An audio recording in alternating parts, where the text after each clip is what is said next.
Baik, selamat pagi Bapak Ibu Saudara, Shalom. Shalom. Setiap kita yang berbahagia boleh katakan haleluya. Amin. Mari Bapak Ibu Saudara, kita bersama-sama mau memuji Dia. Kita percaya bahwa Tuhan telah hadir dalam kehidupan saudara dan saya. Dia telah tinggal di dalam kehidupan saudara dan saya. Dan biarkan rohnya bekerja buat setiap kita, memberikan damai sejahtera, memberikan sukacita buat kita. Mari sama-sama kita bersatu dalam doa. Kami mengucap syukur Bapa. Kami berterima kasih kalau hari ini setiap kami boleh ada. Semua karena anugerah Tuhan, semua karena kebaikan Tuhan. Mari Roh Kudus bekerja atas setiap kami. Mari Roh Kudus, biarlah Roh-Mu bekerja bagi setiap kami, memberikan sukacita, memberikan damai sejahtera. Dan kami percaya ada hal-hal yang ajaib boleh terjadi pada hari ini. Ada sukacita yang besar yang Tuhan anugerahkan bagi setiap kami. Yang sakit telah disembuhkan, yang terikat sudah dilepaskan. Dan apapun permasalahan yang kami hadapi, kami percaya bahwa di dalam Tuhan kami dapat melakukan segala sesuatunya. Dan di dalam Tuhan kami menerima kemenangan. Haleluya. Bersama-sama kita yang percaya katakan amin. Tepuk tangan bagi Tuhan. Mari bersama-sama umat Tuhan kita bangkit berdiri.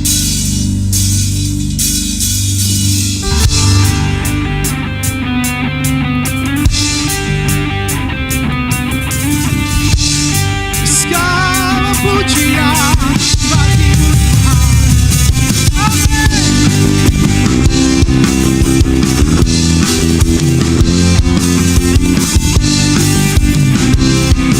Mari dengan wajah yang tersenyum naikkan pujian kita. Beri kuasa Raja mulia, melakukan musuh di bawah kakiku. Pakai kuasa dari Raja mulia, bila Allah ada bersamaku, siapa jadi lawanku?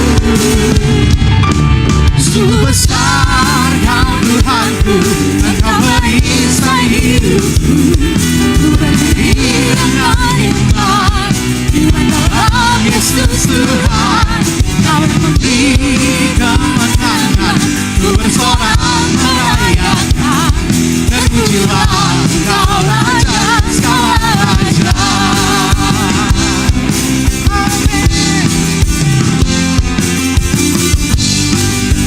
Sama-sama dengan percaya katakan ku diberi kuasa.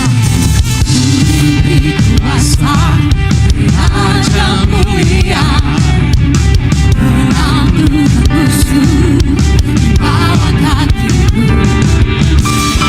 Pakai kuasa Raja mulia, bila Allah ada bersamaku, siapa jadi lawanku?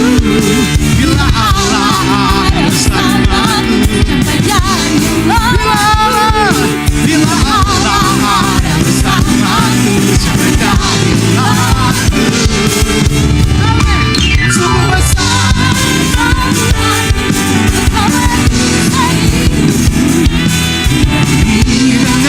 iman, iman dalam Yesus Tuhan. Kau memberi kemenangan, ku bersorak merayakan. Terpujilah Engkau Raja segala raja.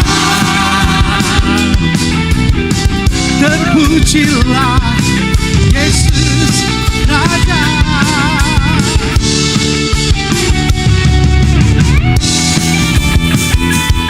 Segala pujian hanya bagi-Mu Tuhan. Haleluya.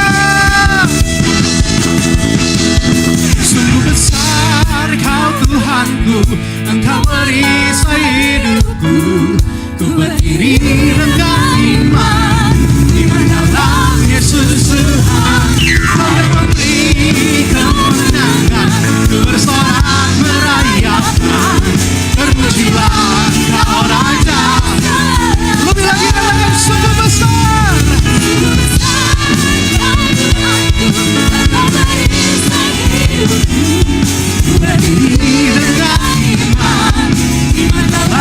Yesus Tuhan yang beri kemenangan, bersorak merayakan, terpujilah Kau Raja segala raja, terpujilah Kau Raja segala raja, terpujilah Kau Raja segala raja.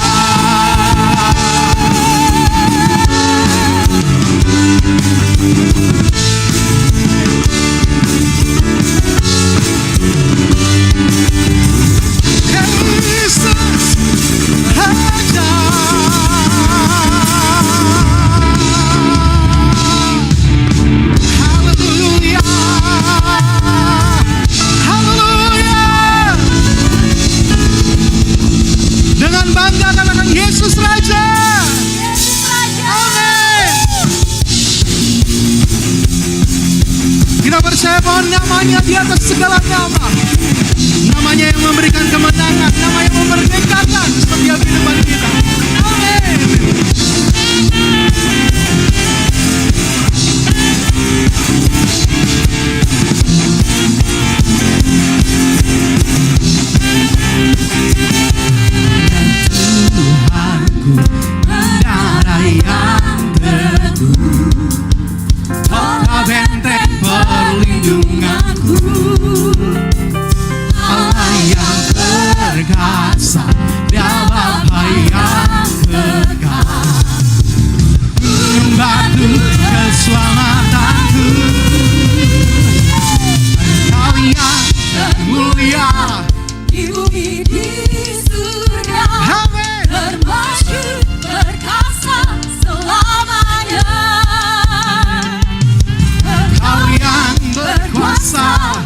Di dalam segala hal ada kuasa dalam nama Yesus. Amin.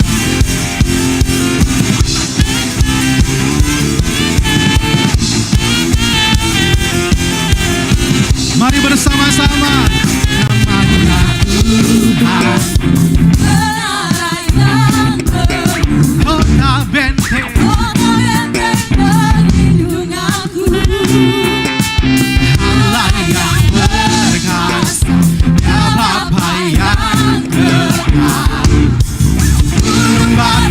Keselamatanku, kalian termulia di bumi di surga, termasyur perkasa selamanya. Kalian berkuasa di dalam segala hal, ada kuasa dalam nama Yesus.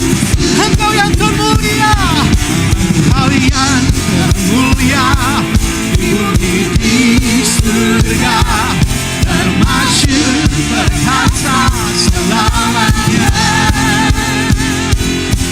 Kalian berkuasa di dalam segala hal, ada kuasa dalam nama Yesus.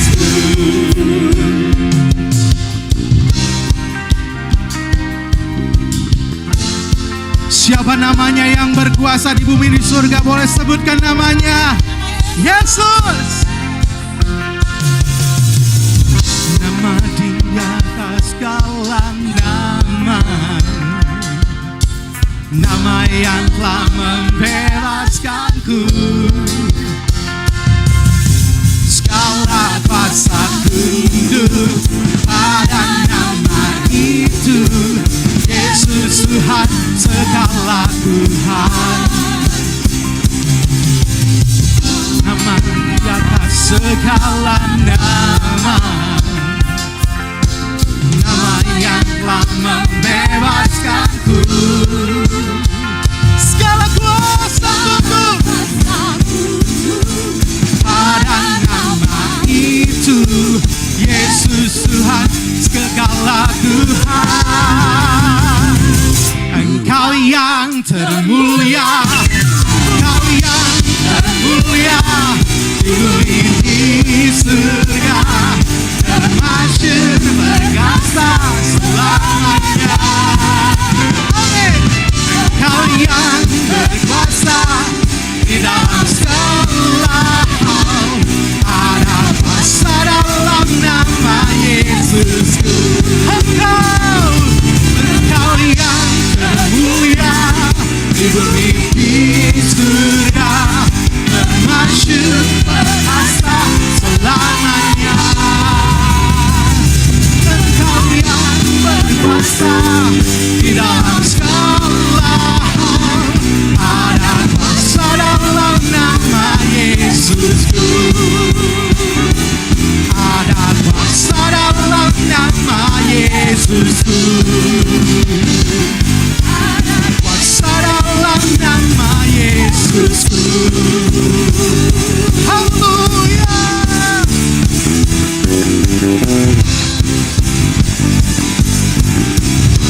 di atas segala raja.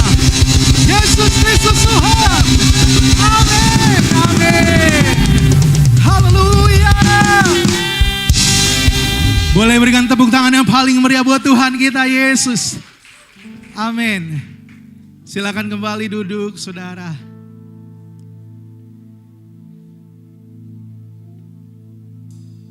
Percayalah bahwa setiap kita adalah anak-anak yang dikasihinya Tuhan. Boleh teduhkan hati dan pikiran kita.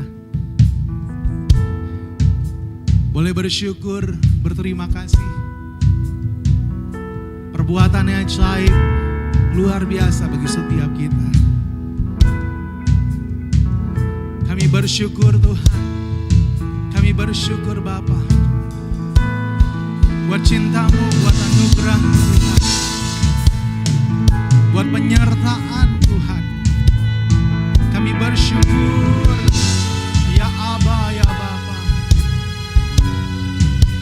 Terima kasih Yesus.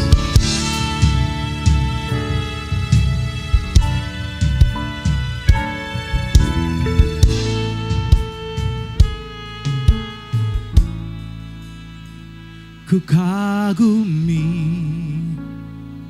caramu mencintaiku. Kau ada di cerita proses hidupku. Di titik terendahku Kau hadir untuk mengangkatku. Ku tahu Kau tak menyerah akan hidupku. Ku kagumi caramu mencintaiku. Kau ada di cerita proses hidupku. Di titik terendahku Kau hadir untuk mengangkatku. Ku tahu Kau tak menyerah akan hidupku. Tak terbatas kuasa-Mu, tak terduga cara-Mu. Kau yang ku andalkan di setiap langkah hidupku. Tak terbatas kasih-Mu, tak terduga jalan-Mu. Kau yang ku percaya di segala musim hidupku.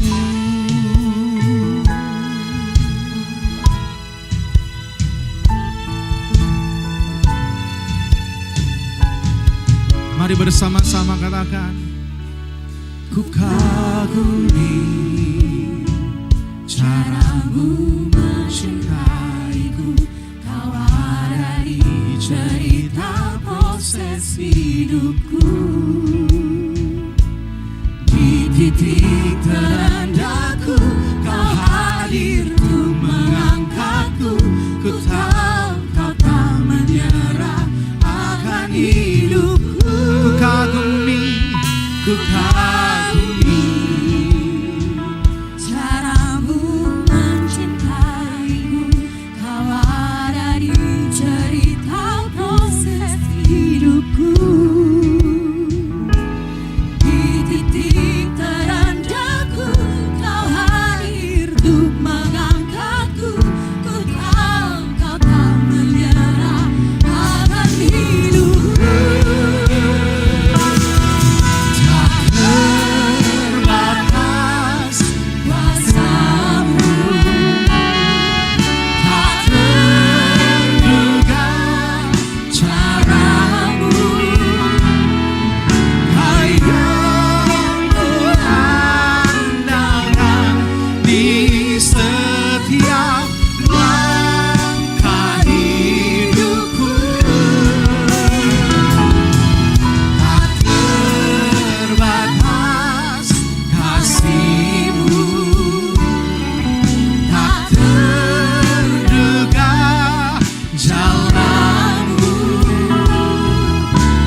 kuasa-Mu. Katakan tak terduga cara-Mu. Amin. Terima kasih Tuhan.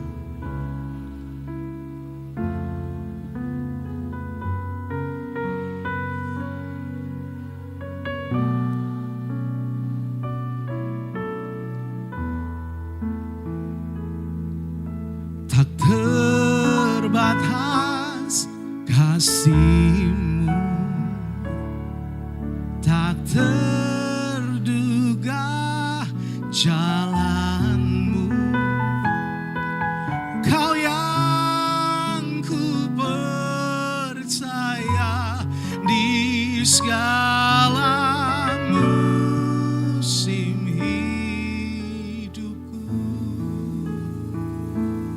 Kau yang ku percaya di segala musim hidupku.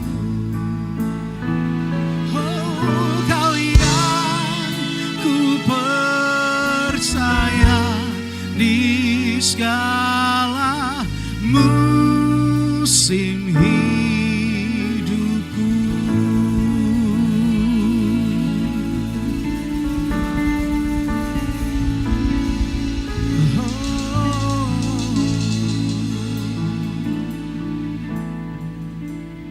Kini aku percaya tiada yang mustahil bagimu. Kuasa-Mu kuatkanku, dasarku berharap. Kini aku berserah pada rancangan-Mu bagiku. Ku ikuti panggilan-Mu, Kau kan setia sampai akhir hidupku. Sama-sama kita bangkit berdiri saudara. Kini aku percaya, kini aku percaya tiada yang mustahil. Amin.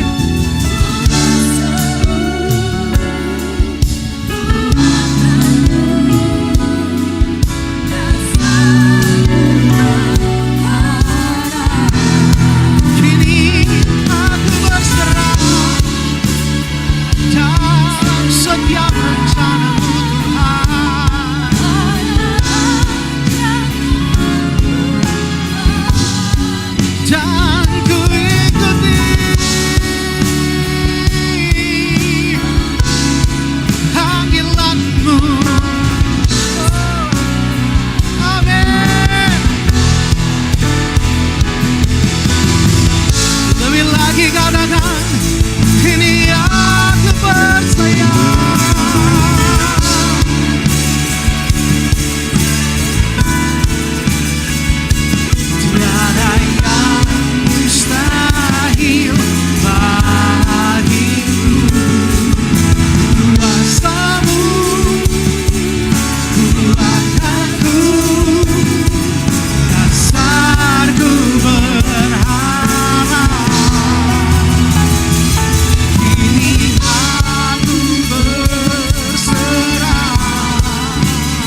tuntun kami ke padang rumput hijau, aliran air yang tenang.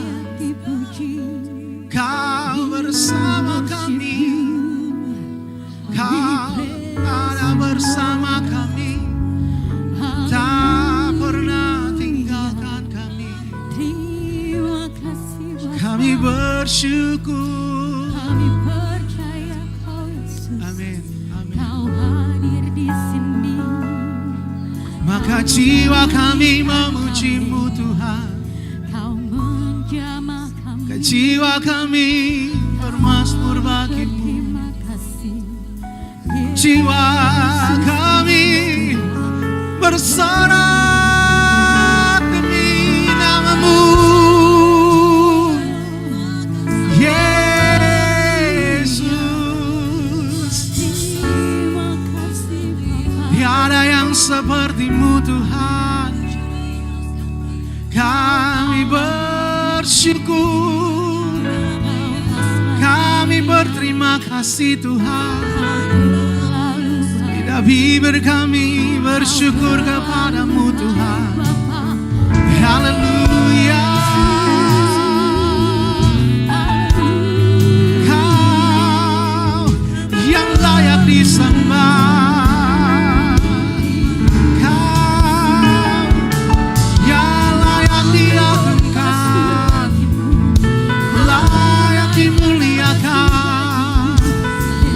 Raja di atas segala raja, Bapa yang perkasa, Bapa yang mulia, penasihat agung kami. Kau segalanya,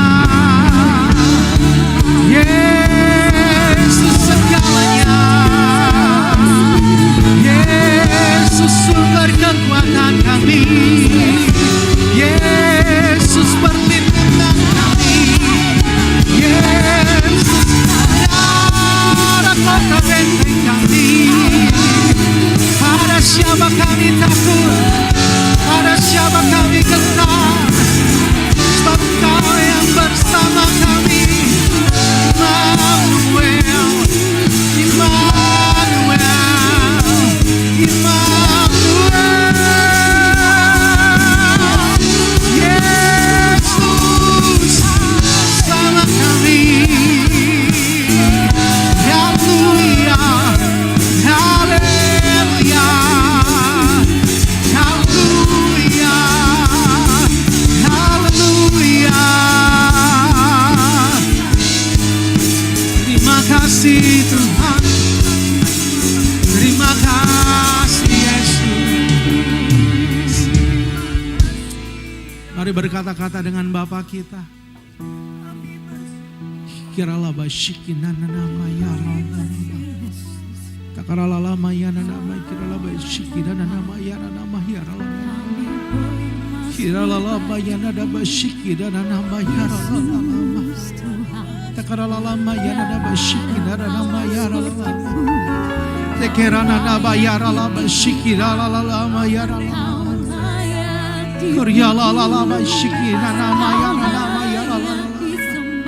Takarala lama ya nada basyikina nama ya nama ya Allah.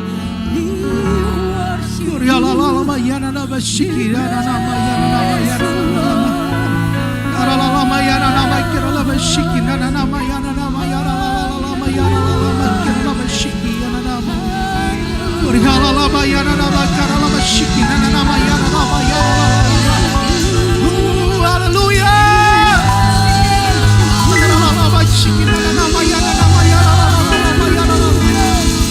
Takarala lama ya nama kirala basyikina nama ya Allah. Ya Allah ya Allah kirala basyikina nama ya Allah. Takarala lama ya nama kirala basyikina nama ya nama ya Allah ya Allah.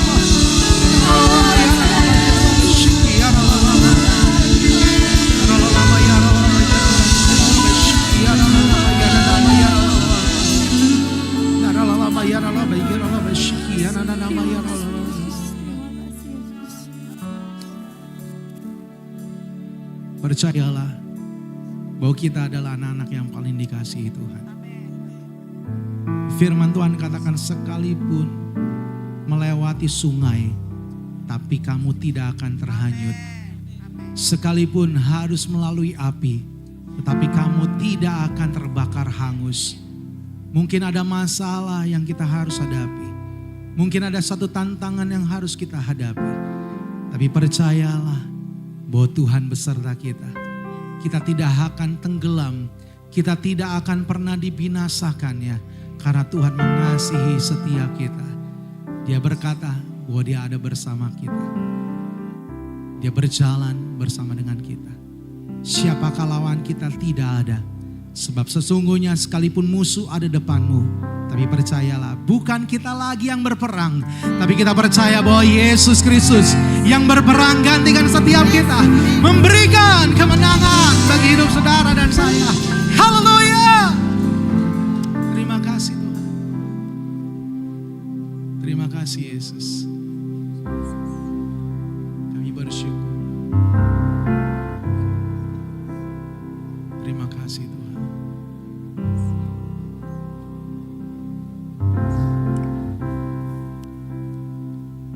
I love you, Lord. Oh, your mercy never fails me. All my days I've been held in your hands. From the moment that I wake up until I lay my head, I will sing of the goodness of God.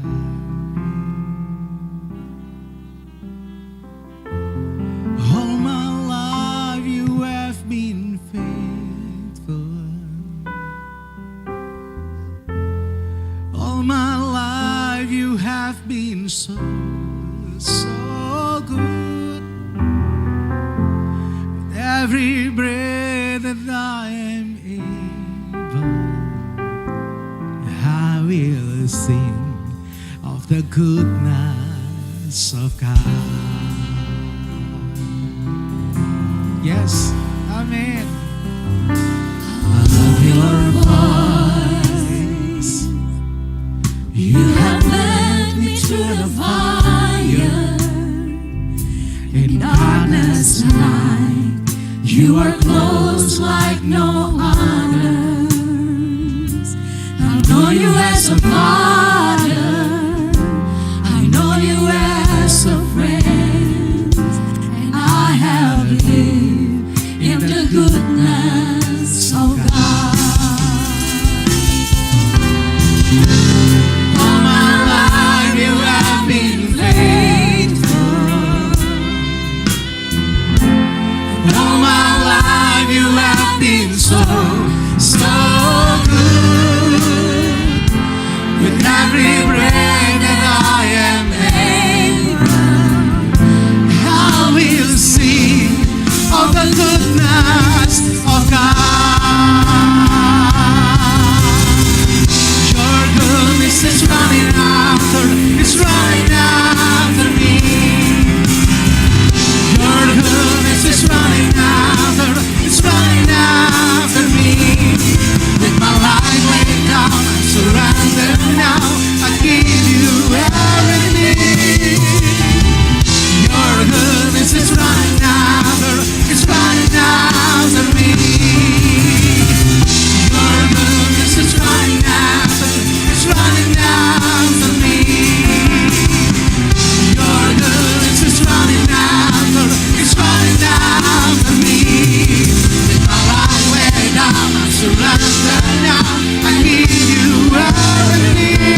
Mari sama-sama.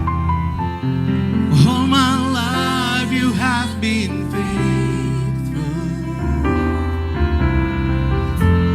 All my life you have been so good.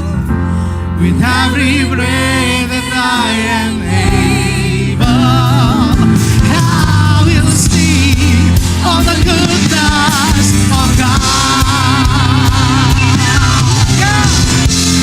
All my life you have been faithful. All my life you have been so good. With every breath that I am able, I will sing of the goodness of God.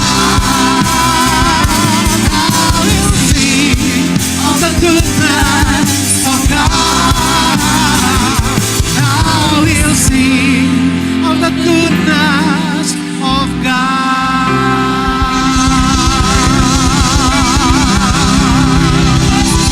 Hallelujah! Hallelujah!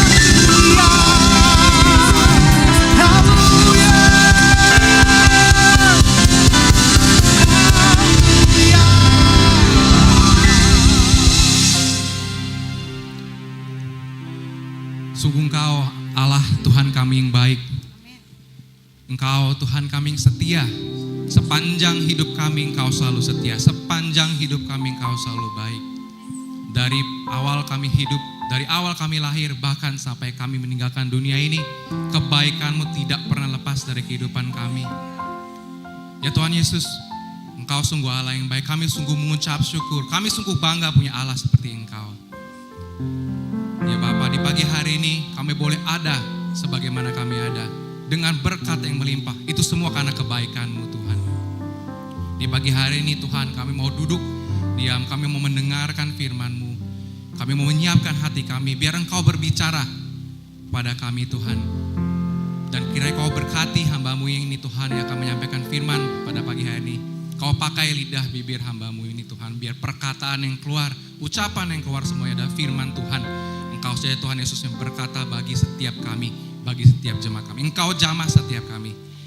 Di dalam nama Tuhan Yesus Kristus, semua yang siap mendengarkan firman Tuhan pada pagi hari ini sama-sama boleh katakan amin. Sebelum saudara duduk, sama-sama kita mau pernyatakan iman kita pada yaitu kitab yang kita selalu pegang, firman Tuhan, itu Alkitab. Sama-sama boleh bersama dengan saya, kita nyatakan iman kita. Aku percaya Alkitab adalah firman Tuhan, satu-satunya kebenaran yang mampu memberikan kemerdekaan. Aku mau hidup dalam kebenaran, menjadi pelaku firman dan didewasakan dalam iman. Segala kemuliaan bagi Yesus. Amin. Sebelum saudara duduk, mungkin saya mau menyampaikan sedikit bahwa Gereja Zion Church of Christ itu memiliki satu value, yaitu family. Di mana tak kenal maka tak sayang. Maka boleh mungkin saudara sekalian boleh kalau bisa kenalan sama satu orang yang belum saudara kenal. Sebelumnya di belakang, di samping, di depan. Kalau boleh tahu namanya siapa. Terus berikan salam damai bagi mereka. Damai sejahtera Kristus, sukacita Kristus ada bersama denganmu.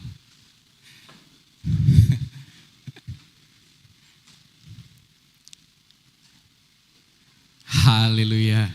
Luar biasa.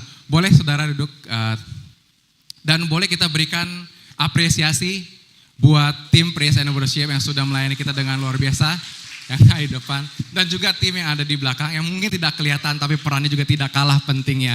Amin. Oke. Thank you, luar biasa teman-teman semua. Ya, saudara, pada pagi hari ini saya boleh dipercayakan kembali untuk sharing firman Tuhan. Dan bagi jemaat tetap Gereja Zion Church of Christ mungkin sudah tahu, sudah hatam gitu ya, bahwa tema dari Gereja Zion Church of Christ di tahun 2024 ini adalah Living in Miraculous Life atau Miraculous Living. Artinya apa? Kami percaya bahwa di tahun 2024 ini adalah tahun mujizat. Setiap kita, setiap jemaat Gereja Zion Church of Christ mendapatkan mujizat dinyatakan dalam kehidupan kita. Amin. Dan tema di bulan spesifik di bulan ini kita mengambil tema yang berjudul Live Loud. Boleh sama-sama katakan bersama dengan saya, live loud. Live loud, ya. Live loud berarti kita hidup dengan nyaring. Artinya apa? Kita hidup sebagai orang Kristen sesuai dengan salah satu visi juga dari Gereja Evangelis of Christ adalah supaya memberikan dampak bisa dilihat semua orang.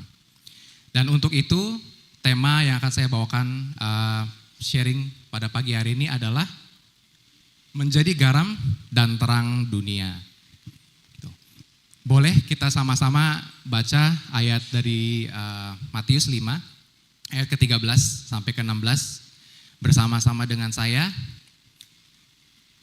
Matius 5 ayat 13 sampai ke-16.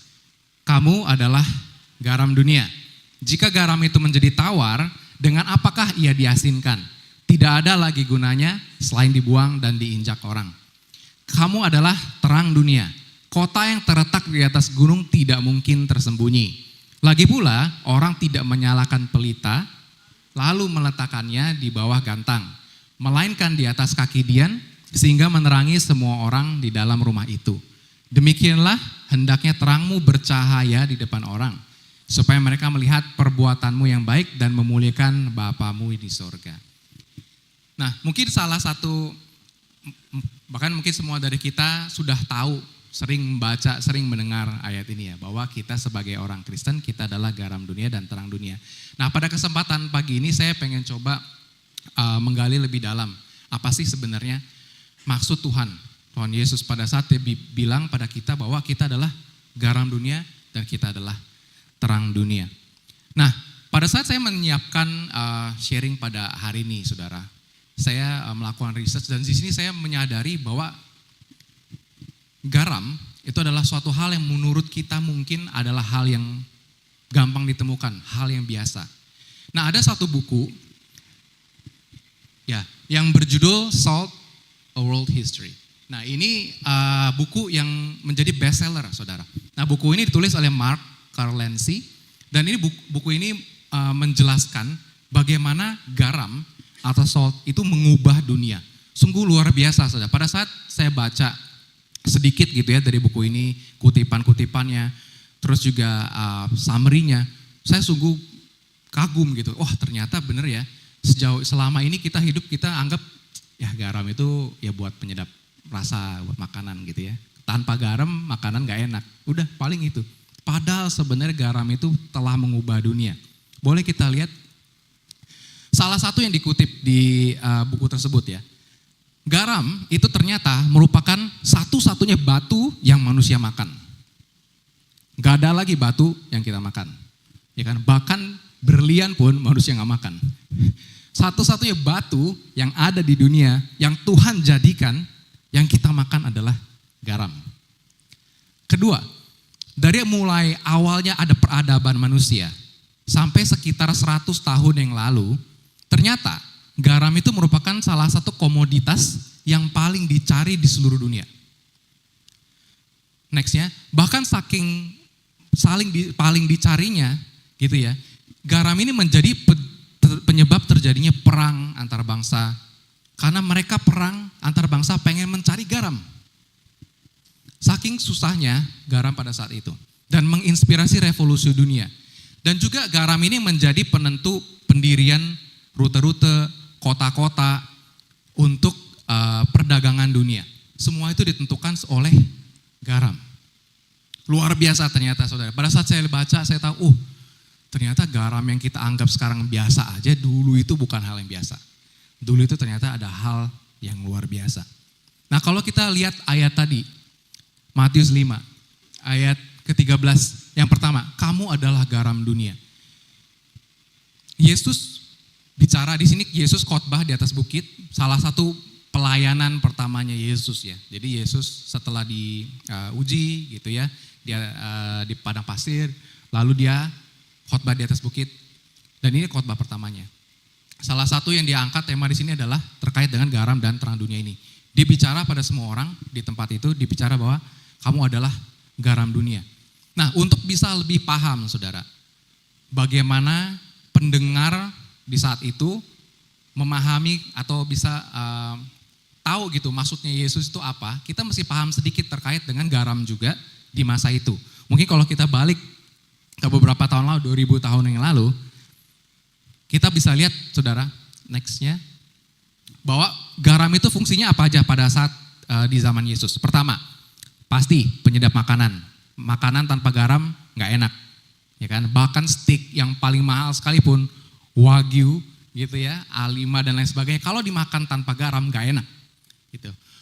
Yang kedua, pada zaman itu garam itu digunakan untuk pengawet makanan. Saudara mesti ingat bahwa 2000 tahun lalu itu belum ada listrik, belum ada kulkas. Jadi makanan itu nggak bisa disimpan, saudara.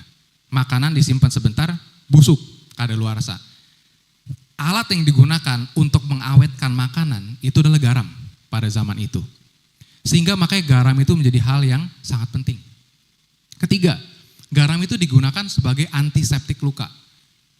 Kembali lagi saudara, di tahun itu 2000 tahun yang lalu nggak ada betadin, nggak ada antibiotik, gitu ya. Nggak kayak sekarang, kita luka, kasih betadin, kita luka dikasih antiseptik. Zaman dahulu saudara, luka yang kecil aja, infeksi bisa membuat orang kehilangan nyawanya. Dan garam itu adalah salah satu yang digunakan untuk antiseptik, sehingga luka tersebut tidak menjadi infeksi. Saudara bisa melihat bahwa garam itu perannya sangat penting. Lalu garam itu digunakan sebagai alat pembayaran. Saudara tahu bahasa Inggris dari gaji apa? Salary. Ya. Salary itu berasal dari bahasa Yunani, yaitu salarium, atau artinya upah garam, uang garam. Jadi pada zaman itu saudara, saking garam itu sebagai salah satu yang paling penting, bangsa Romawi yang bekerja itu diupah dengan garam. Jadi mereka dikasih garam sebagai upah mereka. Nah makanya itu berasal kata dari salary atau salarium. Dan kemudian yang terakhir, garam itu juga sampai disebut sebagai emas putih. Karena benar-benar harganya yang sangat berharga. Bahkan di zaman itu saudara, garam itu harganya sama dengan emas. Bayangkan saudara, 1 ons garam bisa ditukar dengan 1 ons emas. 1 kilogram garam bisa ditukar dengan 1 kilogram emas. Segitu mahalnya. Kalau saudara bayangkan sekarang harga emas berapa? Saudara punya garam di rumah 1 kilo aja, bisa tukar sama 1 kilo emas. Kaya semua saudara. Dulu, bayangkan dulu garam segitu mahalnya, harganya sama dengan emas, makanya dibilang emas putih. Jadi kalau kita memposisikan sebagai orang yang mendengarkan firman Tuhan, pada saat Yesus berkata di atas bukit, itu apa yang kita pikirkan, apa yang kita rasakan? Wah, kamu adalah garam dunia. Itu seakan kalau di dunia sekarang dikatakan kamu adalah emas dunia. Kamu udah bagaikan uang yang ada di dunia, semahal-mahalnya. Jadi garam itu sangat-sangat berharga. Bahkan saudara, di zaman itu di tentara Romawi itu ada suatu perkataan, pepatah umum. Salah satu pepatah semua orang tahu, ya kan? Yaitu di dunia ini tidak ada yang lebih penting dari matahari dan garam. Ini pepatah umum artinya apa saudara? Semua orang tuh tahu mengenai kata-katanya dan ini salah satu yang umum dikatakan, umum diucapkan di zaman itu. Jadi pada saat Yesus berkata kamu adalah garam dunia, orang di sana itu langsung otomatis nangkep gitu ya, bahwa oh garam. Tidak ada di dunia yang lebih penting daripada matahari dan garam. Jadi semua orang di sana itu langsung sama-sama paham bahwa artinya apa? Saya amat berharga. Amin. Boleh nextnya ya. Pertama bahwa apa? Kita sangat berharga di mata Tuhan dan kita juga sangat berharga bagi orang-orang di sekitar kita. Itulah yang sebenarnya Tuhan Yesus sampaikan kepada mereka semua dan sampaikan kepada kita semua juga pada hari ini bahwa apa? Saudara dan saya kita sama-sama berharga di mata Tuhan. Amin. Saudara dan saya sama-sama berharga buat orang-orang di sekitar kita. Amin. Nah, satu hal yang kita perlu sadari juga saudara, satu sifat dari garam itu adalah poin berikutnya. Garam itu ternyata saudara, itu tidak bisa dinikmati sendiri. garam itu tidak ada untuk dirinya sendiri. Saudara pernah makan enak kayak gini, makan steak gitu ya, ke restoran mahal. Kalau misalnya saudara ke restoran mahal dapat mesen steak, mesen makanan gitu ya, pizza dan lain sebagainya. Itu pada saat datang, itu di meja ada garam, ada lada gitu ya. Gak mungkin saudara, kita makan garamnya doang. Betul? Saudara pernah makan garamnya doang? Asin yang gak enak ya. Tapi makanan tanpa garam juga gak enak. Jadi salah satu yang kita perlu tahu saudara, bahwa ternyata garam itu unik, sebegitu uniknya, walaupun dia sangat penting, tapi dia tidak ada untuk dirinya sendiri. Dia ada untuk menyedapkan main course-nya, hidangan utamanya, makanan utamanya. Ini menjadi pengingat buat kita saudara, bahwa dalam kehidupan kita sebagai orang Kristen, satu yang kita perlu ingat, perlu kita pahami adalah apa? Bahwa main course-nya, hidangan utamanya itu adalah Tuhan Yesus, bukan kita. Fungsi kita sebagai garam adalah untuk membuka jalan bagi Tuhan Yesus bisa dimuliakan. Sama seperti Yohanes Pembaptis. Yohanes Pembaptis pada saat dia hidup saudara, dia benar-benar paham fungsi dia sebagai garam, menyediakan jalan untuk Yesus. Dan jadi itu juga yang perlu kita tahu, bahwa sebagai garam dunia, satu hal yang Yesus mau sampaikan, Tuhan mau sampaikan bagi kita adalah apa? Bahwa kita itu gak bisa hidup bagi diri kita sendiri aja. Bahwa kita sebenarnya diberikan Tuhan kehidupan, diberikan Tuhan talenta, diberikan Tuhan berkat yang melimpah bagi kehidupan orang lain. Agar apa? Agar Tuhanlah yang dimuliakan. Amin. Boleh bilang ke kanan kiri saudara, sebelah kiri saudara, bahwa kau adalah garam dunia. Amin. Nah, satu hal yang menjadi fungsi dari sebuah garam adalah garam memberikan kehidupan. Nah, mungkin saya boleh cerita sedikit saudara. Mungkin saudara yang datang pada waktu Jumat Agung ya, waktu itu kan ada kesaksian dari mama saya yang telah disembuhkan pada saat mama saya sakit. Nah, pada saat mama saya sakit, di situ saya tersadar saudara.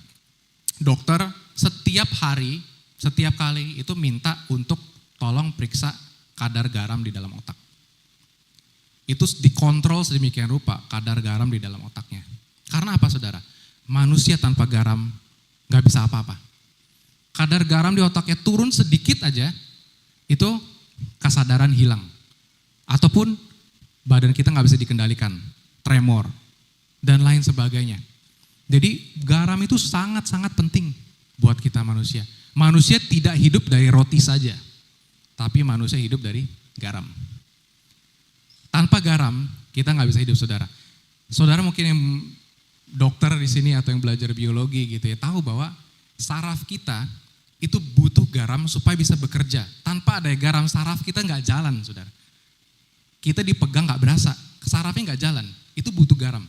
Sebegitu pentingnya garam dalam kehidupan kita. Garam itulah yang membuat kehidupan. Sama seperti juga tanaman. Tanaman juga sama saudara, butuh garam. Tanpa ada garam mereka juga tidak bisa hidup.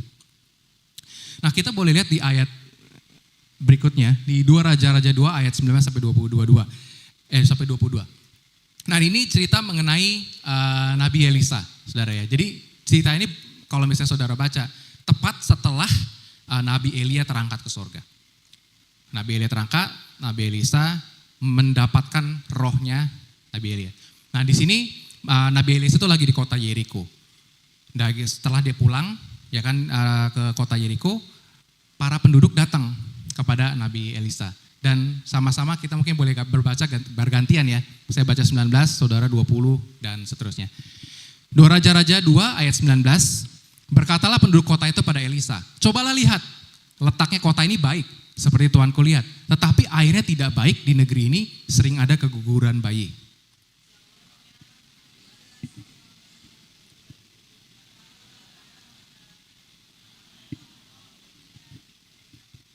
Kemudian pergilah ia ke mata air mereka dan melemparkan garam itu ke dalamnya, serta berkata, beginilah firman Tuhan, telah kusehatkan air ini, maka tidak akan terjadi lagi olehnya kematian atau keguguran bayi.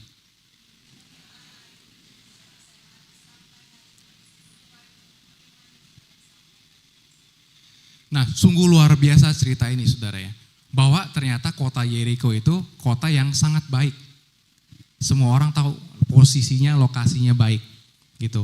Nah, dari kota Yeriko itu ada satu sumber mata air yang dipakai untuk semua kehidupan di kota tersebut. Untuk pertaniannya, untuk peternakannya, atau bahkan untuk orang-orang di situ hidup itu dari satu sumber mata air. Tapi ternyata saudara, pada zaman itu mata air itu terkontaminasi atau polusi gitu ya. Jadi sehingga air itu beracun, nggak bisa dipakai lagi gitu, tanaman rusak. Bahkan orang banyak yang meninggal, bahkan bayi-bayi pun orang yang hamil ya pada keguguran. Nah, dengan garam Tuhan berkata, Tuhan berfirman pada Nabi Elisa pada zaman itu bahwa garam itu engkau pakai untuk memberi kehidupan, untuk menyucikan, memurnikan air itu. Dan itulah yang terjadi. Saudara bisa lihat bahwa dengan garam semua kontaminasi itu hilang dan air itu jadi murni dan bisa kembali lagi digunakan. Muncullah kehidupan. Nah, terkadang saudara, kalau kita boleh ke berikutnya. Next. Nah, terkadang saudara, kita tuh mirip kondisinya seperti yang digambarkan di sini. Walaupun mungkin kita bukan hidup di zaman itu. Tapi kita sering seperti ini saudara, bahwa kita merasa diri kita baik. Atau orang di dunia ini merasa bahwa mereka hidupnya udah baik. Mereka bisa dapat makan setiap hari, bisa bahkan berkatnya luar biasa, memiliki pekerjaan yang luar biasa, kan anaknya diberkati dan lain sebagainya. Lihat kota ini baik. Tetapi yang umum terjadi adalah terkadang kita nggak menyadari atau terkadang orang dunia juga tidak menyadari bahwa ada di dalam hati kita, di dalam kehidupan kita yang terkontaminasi. Air banyak di dalam Alkitab itu digunakan untuk merepresentasikan hati manusia. Jadi di sini juga bisa kita lihat bahwa air yang terkontaminasi ini juga bisa dipakai untuk merepresentasikan kehidupan manusia, hati manusia yang terkontaminasi, hati manusia yang rusak. Jadi fungsi kita sebagai garam adalah apa? Di dunia ini sudah banyak di dunia ini orang-orang yang sudah terkontaminasi, sudah tahu terkait dengan LGBT, ya kan, pornografi, bahkan Twitter X sudah melegalkan konten pornografi belum lama ini, dan lain sebagainya. Kita lihat bahwa di dunia ini sekarang semakin mengarah ke teori humanisme, yaitu ya secara manusia kalau itu adalah hal yang wajar, itu adalah hal yang benar. Padahal kita sebagai orang Kristen bukan seperti itu, ya kan? Hal yang wajar belum tentu hal yang benar. Yang benar adalah firman Tuhan. Nah, fungsi kita sebagai garam adalah apa? Kita menyucikan, kita memurnikan hati-hati orang atau kehidupan dunia sudah gelap tadi, saudara. Kalau misalnya itu yang kita boleh lihat dari apa yang Tuhan sampaikan melalui firman ini. Nah, terkait dengan garam ini saudara, apakah garam ini bisa hilang?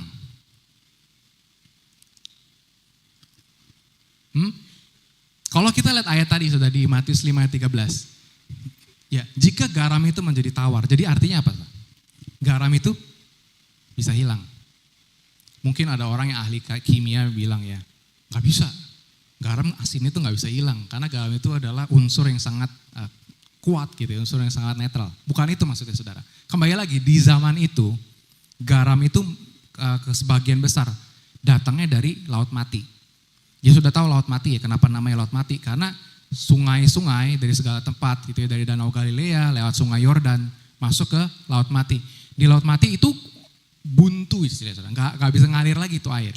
Karena buntu, banyak akhirnya endapan-endapan yang muncul, mineral-mineral dan garam. Nah, makanya kalau saudara pernah ke Laut Mati, itu kadar garamnya sangat tinggi sekali, sehingga saudara di situ aja pasti ngapung. Ya, saudara tahu kan? Nah, jadi mayoritas sumber garam pada zaman itu adalah Laut Mati.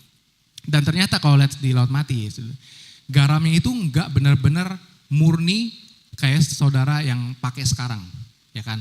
Kayak NaCl itu yang saudara pakai sekarang itu adalah garam yang murni. Pada zaman itu garam itu enggak semurni itu, karena garam itu diambil dari mineral yang ada, belum ada proses salinasi dan pembersihan garam pada zaman itu. Nah, garam yang diambil dari Laut Mati berupa kristal itu saudara, itu bisa hilang asinnya. Kalau apa? Kalau ternyata kontaminasi mineral-mineral lain itu lebih banyak Dan kalau pada saat cuacanya lembab. Kenapa? Karena garam itu, saudara yang sering masak atau sering makan pakai garam tahu kali ya. Garam itu gampang banget cair.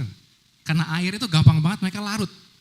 Nah sama, jadi di mineral itu saudara, kalau kena air, kena kontaminasi, garam itu larut sehingga gak jadi asin lagi. Kalau gak jadi asin lagi, mineral tadi, batu tadi, gak ada gunanya. Makanya di situ ditulis di air itu adalah apa?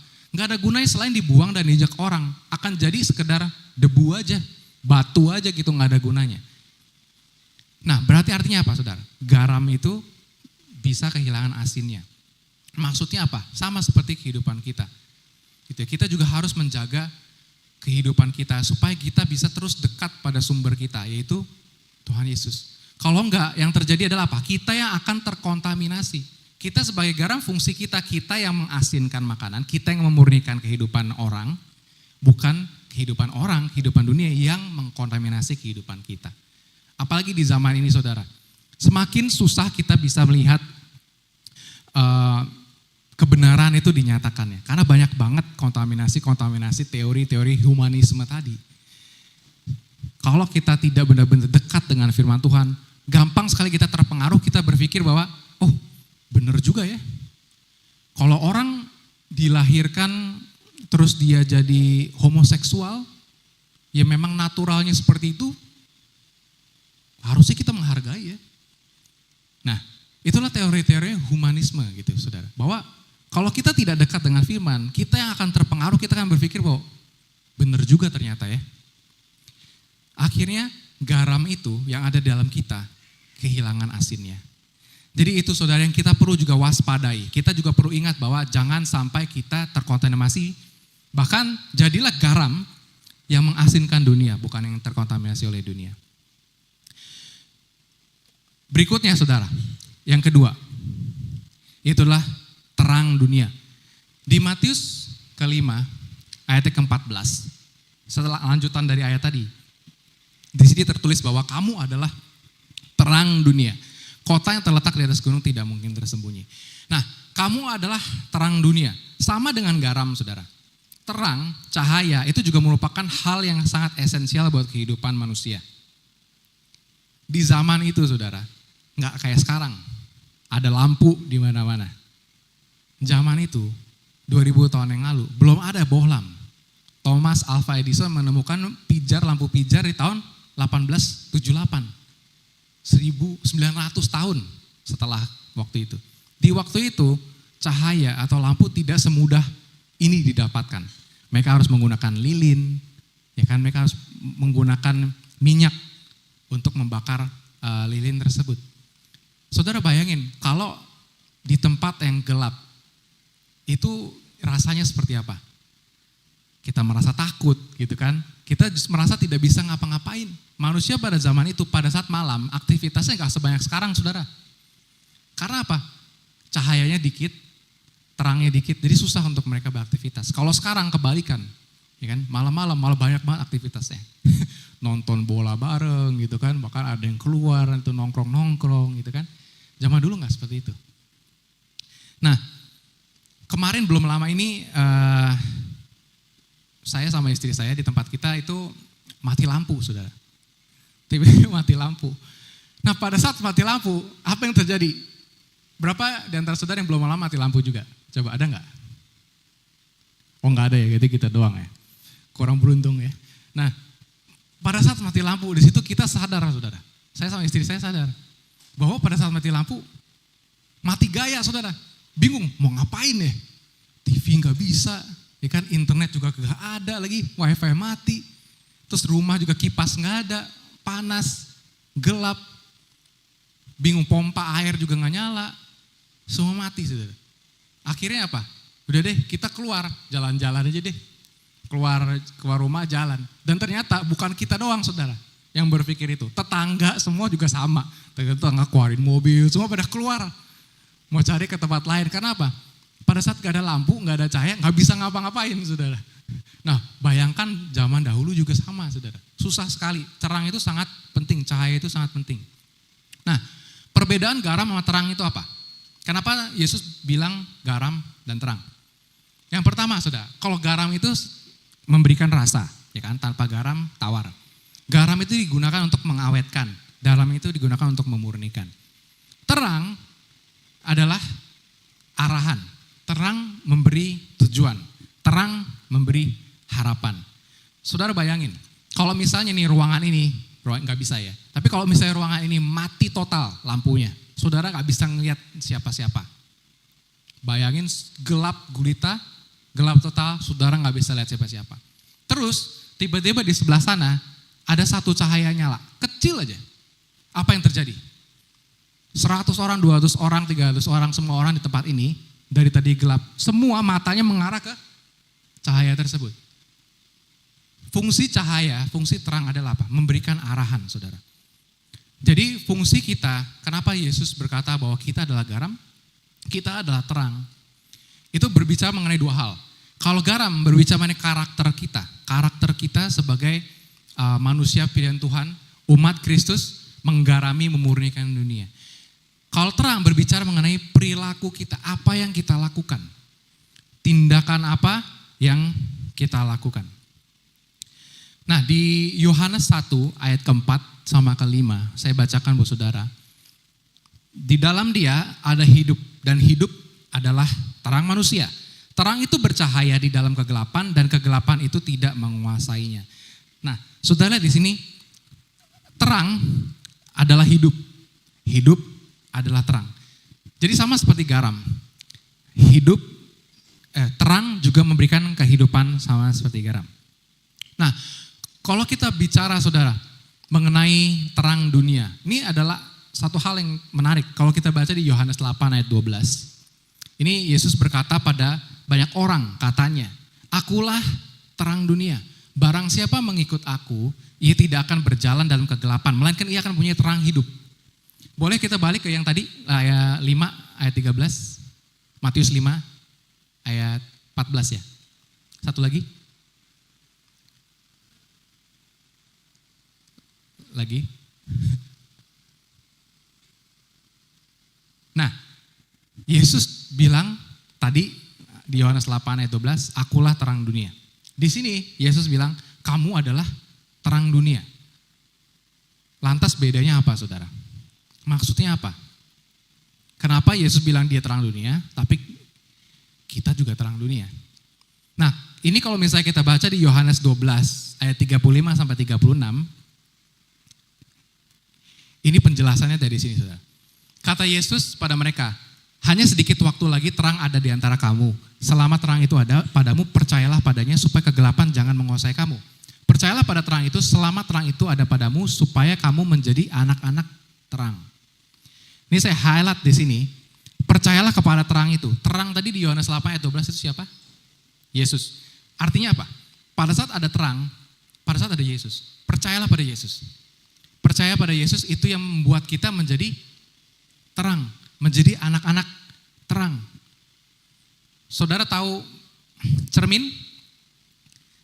Kalau ada cermin, saya kasih senter cermin gitu ya. Terus lampu itu arahnya akhirnya cahaya itu ke saudara. Saudara ngelihat cermin ini silau nggak? Silau ya, ya kan? Tapi apakah cahayanya dari cermin? Sumbernya? Bukan. Sumber cahaya dari senter yang saya pegang. Arti dari ayat ini juga sama, saudara. Arti kenapa kita disebut sebagai terang dunia adalah apa? Terangnya, cahayanya asalnya dari Tuhan. Fungsi kita adalah seperti cermin. Kita yang memancarkan cahaya dari Tuhan. Dengan apa? Dengan berperilaku baik sehingga orang bisa memuliakan Bapa di sorga.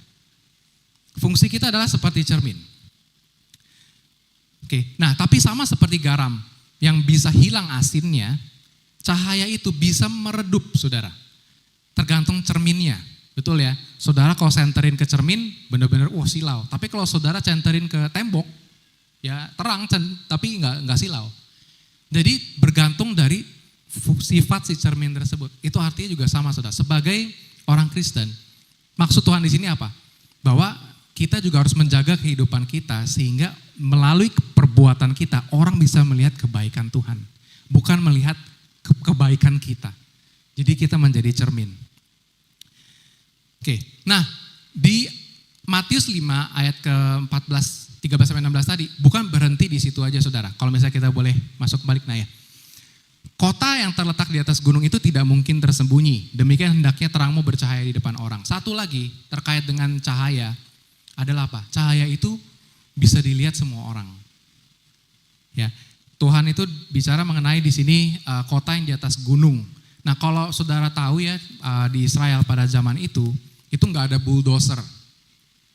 Pada saat bangunan nggak kayak sekarang, pakai tiang pancang semua ke dalam gitu bisa tinggi-tinggi bangunan. Dulu itu bangunan dibangun dengan berlayer-layer, saudara. Jadi bangunan di bawah, jadi lalu ada tanah di situ dikumpulin, buat lagi yang di atasnya. Jadi semuanya itu manual. Dan di zaman itu ada beberapa kota-kota yang itu ada di atas bukit. Dan kota yang di atas bukit dari semua tempat, saudara, itu sangat datar ya. Saudara tahu daerah Israel itu sangat datar, padang pasir gitu ya. Itu kelihatan sangat jelas. Kota yang di atas bukit adalah kota yang bisa dilihat semua orang. Yang maksud Tuhan itu juga sama, Tuhan Yesus pada saat itu sebagai terang kita akan dan kita harus sebenarnya bisa dilihat oleh semua orang. Janganlah kita takut, janganlah kita minder gitu ya, bahwa mungkin gue kan belum kaya, gue kan bukan orang pinter, mana bisa sih gue jadi terang, gimana cara gue bisa berkatin orang ya. Tuhan gak bilang jadilah terang ya setelah kamu kaya, ya kan? Jadilah terang setelah kamu diberkati sukses. Tapi Tuhan bilang apa? Kamu adalah terang dunia. Bukan kita menjadi terang, tapi kamu terang dunia. Dan melakukan perbuatan yang bisa dilihat semua orang. Nah, saudara, terkadang ya, kalau saya teringat mengenai satu hal. Saudara pernah jalan-jalan ke puncak atau ke tempat yang sepi nggak? Kalau malam-malam di sana itu kan nggak banyak lampu ya, nggak banyak gedung-gedung, nggak banyak rumah-rumah. Itu kalau malam-malam saudara keluar dari tempat tinggal saudara, itu tetap terang. Terang juga ya. Saya juga pernah gitu ya keluar dari satu tempat tinggal saya. Waktu itu saya di Singapura tinggal, itu tempatnya kalau malam tuh sebenarnya nggak banyak lampu. Tapi pada saat saya keluar dari rumah, itu terang banget. Di situ kita sadar, gila terangnya semua dari bulan. Bulannya terang banget, bulan aja bisa membuat semua tempat itu jadi terang. Tapi saudara, yang saudara pahami tentang bulan itu apa? Bulan, sebagaimana terangnya dia bisa kasih kita di malam hari, bulan itu enggak mengeluarkan sinarnya sendiri, saudara. Bulan itu cuma merefleksikan, memantulkan cahaya matahari. Jadi sama seperti kehidupan kita. Kita nggak usah minder. Kalau misalnya kita belum merasa sukses, kita belum kaya, gimana kita bisa menjadi terang? Saudara perlu ingat satu hal, bahwa yang mesti kelihatan bukan kita. Yang mesti kelihatan sumber terangnya, Yesus. Yesuslah yang menjadi yang disorot gitu saudara, bukan kita. Nah sama seperti bulan dan matahari. Sinar yang kita dapatkan di malam hari bukan dari bulannya, tapi dari mataharinya. Sehingga saya tulis satu tulisan ini saudara. Tulisannya dalam bahasa Inggris ya. Yang mungkin bisa selalu mengingatkan kita bahwa the Bible is not the light of the world. It is the light of the church. But the world does not read the Bible. The world reads Christian. You are the light of the world. Maksudnya apa? Memang firman Tuhan itu adalah our light. Tapi permasalahannya orang dunia nggak baca Alkitab, saudara.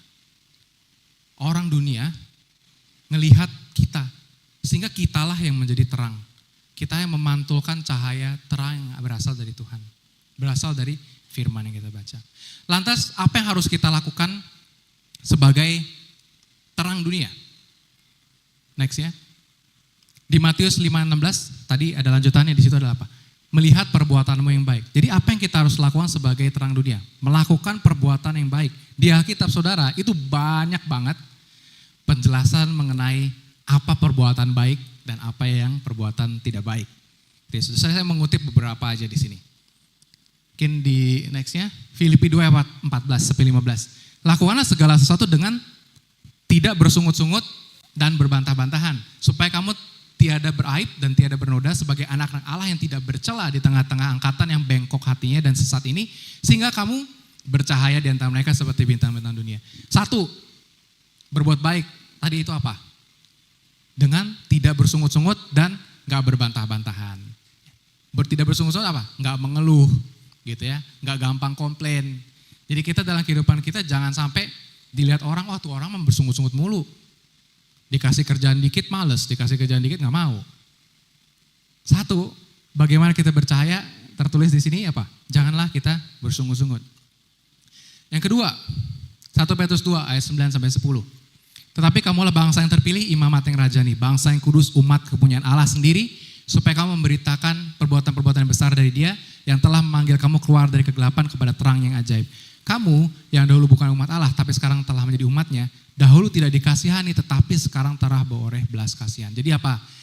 Yang kedua saudara, sebagai terang dunia yang kita lakukan adalah kita berbagi kasih. Karena apa? Kita telah terlebih dahulu mendapatkan kasih, belas kasihan dari Tuhan Yesus. Kemudian berikutnya Efesus 5 ayat 8. Di sini tertulis apa? Janganlah kamu disesatkan orang dengan kata-kata yang hampa. Kata-kata hampa ini apa saudara? Gosip. Siapa di sini suka gosip? Gak ada ya. Kata-kata hampa apa? Ngomongin orang, saudara. Jangan suka ngomongin orang. Karena apa? Kita gak tahu sepenuhnya mengenai orang tersebut, betul? Mungkin kelihatannya di luar, enak banget ya kehidupan dia, jalan-jalan mulu, makan-makan enak mulu, gitu ya. Belum tentu saudara, karena saudara belum tahu sepenuhnya. Sebenarnya mungkin banyak permasalahan dia juga yang kita tidak tahu. Jadi apa? Jangan keluar kata-kata hampa, jangan suka gosip, jangan suka bohong. Kemudian Efesus 5 ayat 11. Satu yang terakhir di sini saya bawa adalah sebagai cahaya, sebagai terang. Terang itu menelanjangi perbuatan-perbuatan gelap. Satu hal yang sangat penting kita ingat juga saudara, yang tertulis di Alkitab sini adalah apa? Janganlah kita membela yang tidak benar. Kalau saudara tahu ada perbuatan yang salah, sebagai terang fungsi kita apa? Menelanjangi mereka. Maksudnya apa? Kalau ada orang buat salah, kasih tahu kalau mereka salah. Yang benar seperti apa, firman Tuhan seperti apa, beritakanlah pada mereka. Dan ini juga berarti apa? Kalau kita bicara telanjang, berarti hidup apa adanya. Sebagai terang kita juga hidup apa adanya. Oke, yang terakhir saudara. Sebagai terang di Matius 5 ayat 16. Yang terakhir tertulis bahwa supaya mereka melihat perbuatanmu yang baik dan memuliakan Bapamu di sorga. Maksudnya apa nih saudara? Memuliakan Bapamu di sorga. Belum lama ini saya ikut ada acara bakti sosial. Nah bakti sosial ini yang ngadain dari teman-teman saya di luar ya, bukan di gereja. Jadi banyak juga orang-orang non-Kristen yang ikut di bakti sosial. Mereka juga melakukan perbuatan baik. Bedanya sama kita apa? Nah, yang pertama bedanya adalah mungkin mereka melakukan perbuatan baik untuk mendapatkan amalan. Ya, so bisa ke surga. Kita enggak. Mungkin mereka melakukan perbuatan baik supaya apa? Supaya dilihat orang. Gua nih sering bagi-bagi duit loh ke panti-panti gitu kan. Kalau kita sebagai orang Kristen, kita melakukan perbuatan baik untuk memuliakan nama Tuhan. Itu sungguh berbeda ya saudara. Karena apa? Kalau misalnya kita sebagai manusia itu kita punya ego, benar ya? Saudara pasti punya image yang pengen saudara jaga, pengen dilihat orang tuh gimana? Benar gak? Saudara pengen dilihat orang tuh cantik, pengen dilihat orang tuh ganteng, pengen dilihat orang saudara tuh orangnya beretika baik, dan lain sebagainya. Kita tuh punya image yang kita pengen jaga. Kenapa? Dasarnya adalah karena kita punya ego. Gitu ya. Walaupun banyak orang bilang, gue gak peduli orang mau ngomong apa. Tapi itu apa? Itu ego. Egonya adalah apa? Dia pengen dilihat orang kalau dia tuh gak peduli.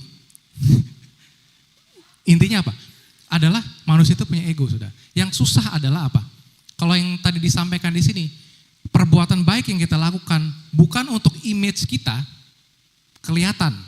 Tapi supaya image-nya Tuhan yang kelihatan. Itu sangat berbeda. Kalau kita mau melakukan suatu hal nih saudara, kita jadi mesti berpikir bahwa, atau kita mesti menanamkan ini bahwa supaya Tuhan yang dimuliakan. Gue mau join acara ke panti ini, sosial, supaya Tuhan yang dimuliakan. Itu kan? Dan segala hal yang kita lakukan saudara. Kita mau traktir orang, ya bukan supaya dilihat orang itu generous, orang itu baik, tapi supaya orang tersebut melihat kebaikan Tuhan. Itu berbeda sekali, itu lawannya ego. 180 derajat berbeda. Itu namanya humility, rendah hati. Itu. Nah, kalau kita bicara menjadi rendah hati itu emang tidak mudah karena kita pada dasarnya sebagai manusia punya ego tadi, saudara. Tapi kembali lagi ingat bahwa yang dilihat orang tuh bukan kita, bukan terangnya kita. Jadi kita nggak perlu minder, kita nggak perlu takut. Karena yang dilihat itu adalah terangnya Tuhan yang tidak ada batasnya. Kalau saya boleh kasih tulisan ini, saudara. Ya, a moon shine brightly in the sky, reflecting the light of the sun. A man shine brightly in the darkness of the world, reflecting the light of the sun. Artinya apa, saudara? Kalau bulan aja bisa sebegitu terangnya di malam hari, hanya dengan memantulkan cahaya matahari, kita sebagai manusia juga bisa terang di dalam dunia yang gelap ini dengan memantulkan cahaya yang dari Tuhan. Nah, sama seperti garam dan terang. Bagian yang terakhir saya mau highlight di sini adalah kalau kita bicara tadi ayat Matius 5 ayat ke-16 bahwa kita melakukan perbuatan baik supaya apa? Supaya nama Tuhan yang dimuliakan. Artinya apa, saudara? Pada saat kita melakukan perbuatan baik, itu enggak secara otomatis orang yang ngelihat kita memuliakan Tuhan. Betul enggak? Saudara melakukan perbuatan baik nih, saudara traktir orang. Orang yang saudara traktir, enggak mungkin tiba-tiba bilang Tuhan Yesus baik. Benar? Enggak kan? Nah, gimana caranya? Apa yang harus kita lakukan? Karena perbuatan kita enggak selesai di situ. Mungkin ya tim boleh naik. Enggak selesai di situ, saudara. Kita juga harus menyatakan, memberitakan firman Tuhan. Kita juga harus melakukan penginjilan. Pada saat kita berbuat baik, orang memuji kita, disitulah opportunity, disitulah kesempatan kita mengenalkan kebaikan Tuhan pada mereka. Kalau kita berhenti di situ, orang gak memuji, memuliakan nama Tuhan. Karena apa? Di Roma 10 ayat 17 ini, saudara, bahwa iman itu timbul dari pendengaran akan firman Kristus. Bukan iman timbul karena melihat perbuatan baik. Jadi kita sebagai terang dunia gak bisa stop dengan melakukan perbuatan baik. Tapi kita juga perlu memuliakan nama Tuhan melalui perbuatan baik kita. Ada amin? Amin. Siapa di sini yang siap untuk menjadi terang dan garam bagi dunia ini? Boleh angkat tangannya. Haleluya. Nah, sebagai penutup, saudara. Jadi di pagi hari ini saya berbagi mengenai ayat atau perikop yang mungkin kita semua sudah sering dengar terkait dengan garam dan terang dunia. Apa sih maksud dari garam dunia? Apa sih maksud dari terang dunia? Yang pertama kita mesti ingat apa, saudara? Bahwa kita sebagai orang percaya, kita sebagai orangnya Kristus, ini adalah identitas kita. Tuhan tidak bilang kamu harus menjadi terang, kamu harus menjadi garam. Ayatnya nggak begitu, saudara. Oke? Ayatnya adalah kamu adalah terang, kamu adalah garam dunia. Berarti apa? Kita sudah menjadi garam dunia, kita sudah menjadi terang dunia. Bukan, firman Tuhan bukan untuk nyuruh kita menjadi garam dunia dan terang dunia. Jadi identitas kita itu perlu kita pahami sebagai orang Kristen bahwa kita garam dunia. Karena apa? Ada Tuhan Yesus dalam kita. Ada Tuhan Yesus dalam kehidupan kita. Dan kemudian garam itu berbicara mengenai karakter kita. Bagaimana melalui kehidupan kita ada karakter Kristus dalam kehidupan kita. Kita orang yang mengasihi, kita orang yang sabar, tidak mudah emosi. Itu karakter Kristus. Terang, cahaya, berbicara mengenai perilaku apa yang kita lakukan. Biar melalui apa yang kita lakukan, di situ juga orang bisa melihat itu adalah perilaku kebaikan, perilaku yang tertulis dalam firman Tuhan, di mana orang bisa memuliakan nama Tuhan. Nah, sebagai penutup, saudara, segala perbuatan yang tertulis di Matius 5 ayat 16 tadi, perbuatan baik tadi, perbuatan ini bahasa aslinya adalah erga. Nah, erga ini adalah bentuk jamak dari ergon. Nah, erga karena kenapa bentuk jamak? Ini artinya apa? Maksudnya adalah perbuatan yang tertulis di ayat tadi adalah perbuatan yang diulang-ulang. Perbuatan yang konsisten. Jadi maksudnya perbuatan baik yang kita lakukan bukan hanya sekali-sekali aja. Tapi memang perbuatan itu yang dilakukan secara konsisten menjadi bagian dari jati diri kita. Jangan kita bercahaya sekali mati. Sekali mati. Itu jadi pohon Natal, saudara. lampu pohon Natal.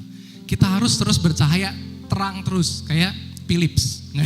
Bukan, enggak promosi. Kita harus terus bercahaya, jangan sampai mati nyala. Kalau lampu mati nyala, saudara pasti ganti. Betul ya? Wah, ada lampu rusak udah mati nyala diganti. Makanya dari ayat tadi memberikan kita peringatan bahwa kita harus erga, perbuatan dilakukan secara konsisten terus-terusan. Nah, sama seperti sebagai ayat penutup di Amsal 4 ayat 18, mungkin boleh saudara sama-sama bersama saya membaca ayat ini. Amsal 4 ayat ke-18. Tetapi jalan orang benar itu seperti cahaya fajar yang kian bertambah terang sampai rembang tengah hari. Jadi kita sebagai orang Kristen, kita sebagai orang yang percaya Yesus, haruslah cahaya kita terang, dan bukan hanya terang sekali aja, tapi semakin terang dan semakin terang dan semakin terang. Ada amin?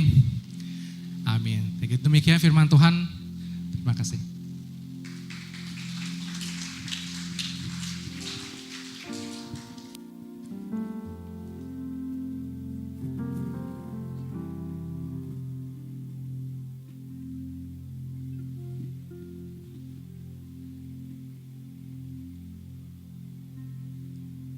Boleh sekali kita tepuk tangan buat Tuhan Yesus Kristus.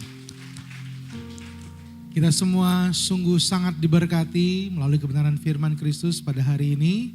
Terima kasih Pastor untuk penyampaian firman-Nya. Dan kita percaya bahwa berkat firman Kristus ini boleh menjadi rema bagi setiap kita. Dan Roh Kudus sendiri yang memberikan kemampuan buat setiap kita menjadi pelaku-pelaku firman Tuhan. Mari sama-sama sebagai ungkapan syukur kita akan memberikan persembahan. Mari bersama terlebih dahulu kita berdoa. Bapa, kami mengucap syukur untuk berkat kebenaran firman Kristus. Kami percaya setiap benih firman Kristus yang Tuhan telah berikan bagi setiap kami tertanam dalam kehidupan kami. Dan kami percaya akan berbuah lebat di dalam kehidupan kami. Roh Kudus yang memberikan kemampuan, Roh Kudus yang menuntun setiap kami. Dan kami bersyukur ya Bapa, hari ini juga kami akan memberikan persembahan. Tuhan kuduskan, sucikan setiap persembahan ini. Kami percaya setiap persembahan ini Tuhan pergunakan, yaitu untuk kegiatan dan juga semua aktivitas pelayanan di tempat ini. Tuhan Yesus Kristus memberkati setiap tangan-tangan yang memberi. Biarlah kasih karunia Tuhan Yesus Kristus melimpah bagi setiap kami. Kami memberi dengan hati yang penuh dengan ucapan syukur. Haleluya. Bersama katakan amin. Persembahan boleh jalankan. Selamat memberi persembahan dengan sukacita. Tuhan Yesus Kristus memberkati. Amin.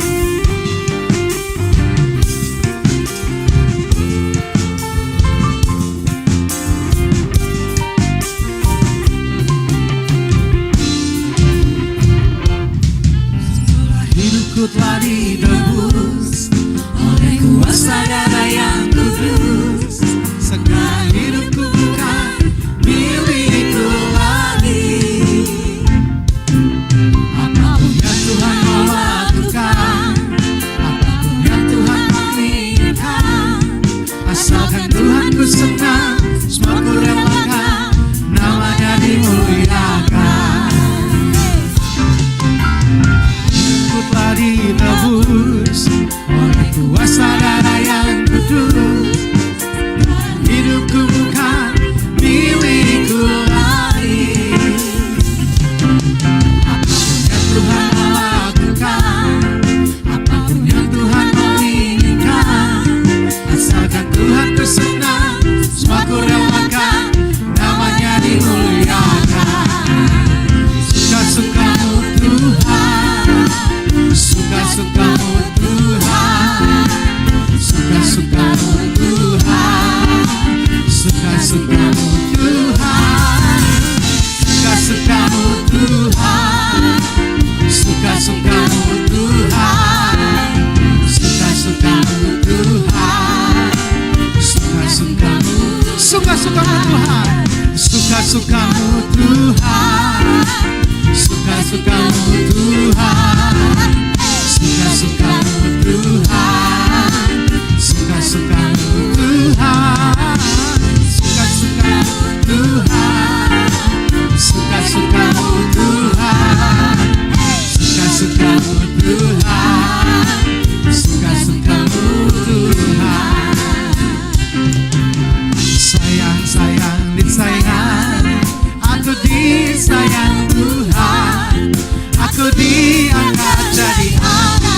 Sama-sama kita bangkit berdiri saudara. Sayang, sayang, sayang, sayang, sayang. Aku disayang Tuhan. Aku diangkat jadi anaknya. Sekali lagi katakan sayang, sayang, sayang, sayang, sayang. Aku disayang Tuhan. Aku diangkat jadi anaknya. Aku disayang Tuhan. Glory, glory. Glory, glory, glory, haleluya. Glory, glory, glory, puji Tuhan. Glory, glory, glory, haleluya. Glory, glory, glory, sama-sama tangan. Glory, glory, glory, haleluya. Glory, glory, glory, puji Tuhan. Glory, glory, glory, haleluya. Glory, glory, glory, puji Tuhan. Haleluya. Boleh sorakan, katakan haleluya. Baik, terima kasih untuk persembahan Bapak Ibu Saudara. Tuhan Yesus Kristus memberkati. Boleh kembali silakan duduk. Kita akan persiapkan roti dan anggur. Kita akan menerima tubuh dan darah Tuhan Yesus Kristus. Bagian yang terbaik. Bagaimana Tuhan telah menyerahkan hidupnya. Dia memberikan tubuhnya. Dia memberikan darahnya setiap kita. Agar kita yang harus binasa tidak menjadi binasa. Melainkan beroleh hidup yang kekal karena percaya kepada Tuhan Yesus Kristus. Naikkan pujian kita, ku ada sebagaimana ku ada. Ku ada sebagaimana ku ada. Berdiri menghadap tatamu Bapa. Semua karena anugerah-Mu yang telah selamatkanku. Hidup dalam segala kelimpahan, ku layak untuk melayani Tuhan. Semua karena anugerah-Mu tercurah bagiku. Besar anugerah-Mu, berlimpah kasih-Mu, amin.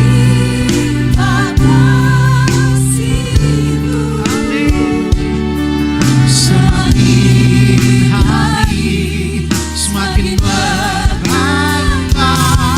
besar anugerah-Mu, besar anugerah-Mu.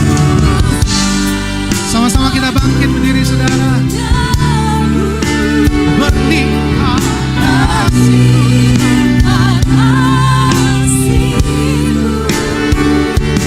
semakin hari semakin bertambah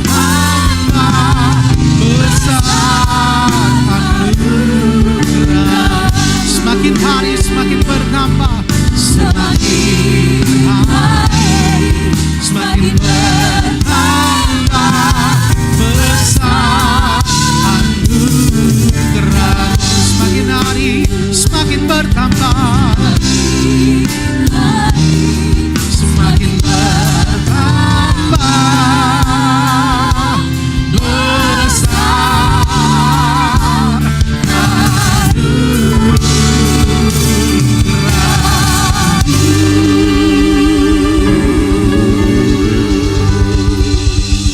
Baik Bapak Ibu Saudara, kita akan masuk dalam sakramen tubuh dan darah Tuhan Yesus. Mari kita siapkan roti dan anggur di tangan kita.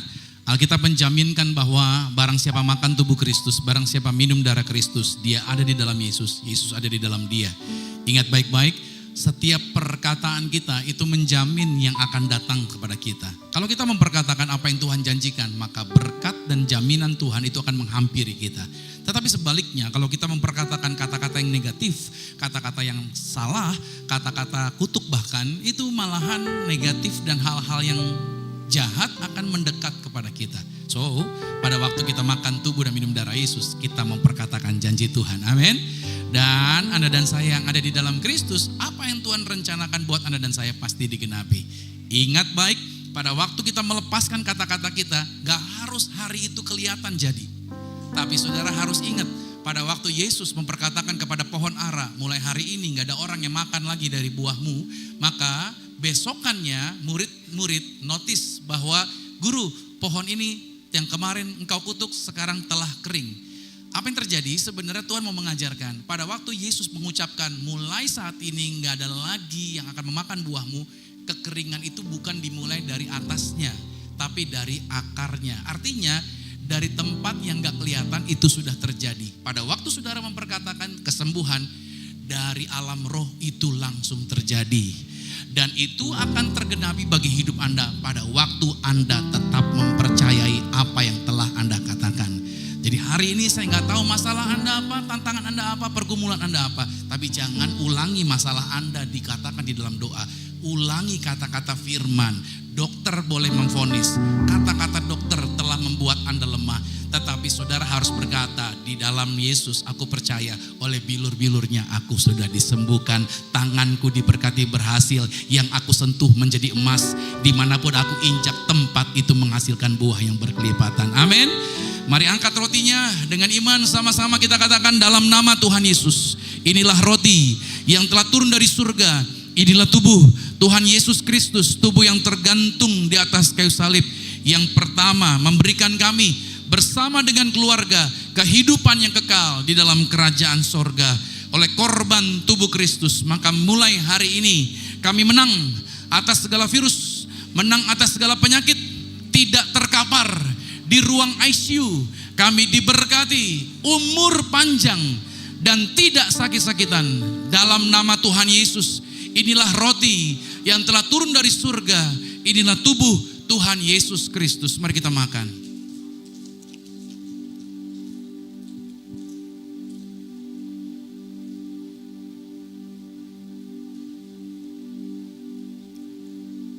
Mari kita angkat anggur ini. Mari bersama-sama dengan saya katakan dalam nama Tuhan Yesus. Inilah darah Yesus Kristus, darah yang tercurah, yang tertumpah di atas kayu salib sebagai perjanjian yang baru dan yang kekal. Oleh korban darah Yesus, kami percaya sebagai warga sorga dijaminkan punya rumah di bumi, punya rumah di surga, tidak mengembara. Di mana saja kami berada melangkah, dijagai pasukan malaikat sorgawi. Aku tolak kuasa gelap, aku tolak roh-roh jahat, kami hancurkan Lucifer. Maka mulai hari ini mulut kami diberkati, yang kami doakan pasti berhasil. Saudara jangan minum dulu, Anda lepaskan doa Anda. Apa yang Anda harapkan di bulan Juni 2024 ini, apa yang saudara percayai tergenapi atas kehidupan Anda bersama anggota keluarga Anda. Hidup di bumi sama seperti di sorga, janji Tuhan digenapi. Mari sekali lagi sama-sama dengan saya katakan dalam nama Tuhan Yesus. Tuhanlah yang mengajar. Sakramen tubuh darah Yesus, kuasanya lebih dari roti mana? Bangsa Israel terima roti mana? 40 tahun di padang gurun, jubahnya tidak rusak, kasutnya tidak rusak. Artinya kami bersama keluarga tidak miskin, tidak bangkrut, tidak kekurangan. Kami punya iman yang kami pegang, yang kami sentuh, yang kami kerjakan di dalam karir, bisnis, proyek, usaha, studi, pelayanan kami diberkati lipat kali ganda dari berkat tertinggi yang pernah kami raih dalam nama Yesus. Inilah darah Yesus Kristus. Mari kita minum darah Yesus.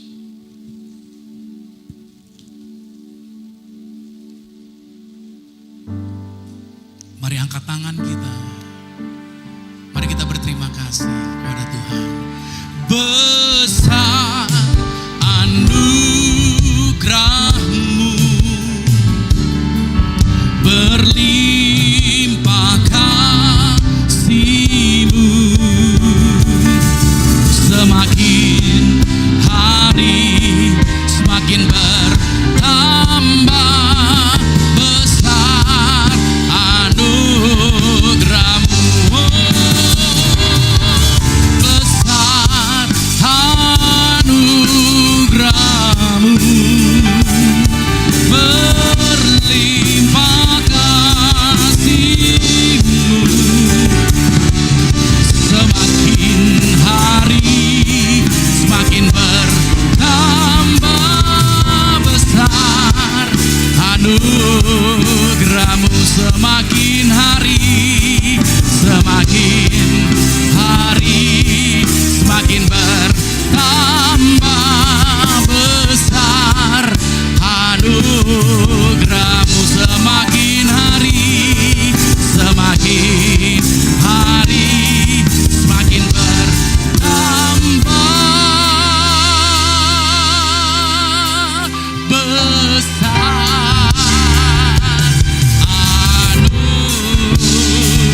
mengajarkan kuasa bahwa sebagaimana perempuan yang mengurapi kepala Yesus dengan minyak, maka dimanapun Injil ini diberitakan, berita yang sama juga tentang itu disampaikan.